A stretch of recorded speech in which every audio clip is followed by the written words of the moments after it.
Want to delete search history on YouTube app? Then you're on the right video. Today I'll be showing you the step-by-step process on how you can easily delete the search history on YouTube.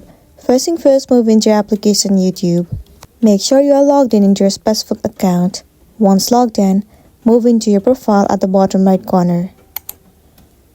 Click on the settings icon at the top right corner of the screen. In this page, you'll see the option of manage all history. Click on it. Wait for a while for it to load. Once you land on this page, what you need to do is head over to saving your YouTube history at the very top. After that, simply move into manage your YouTube history. Here in this page, you will see the option of delete. Click on it. You can select the range of the search history you want to delete. You can delete the search history of today or of all time. Let me select delete today.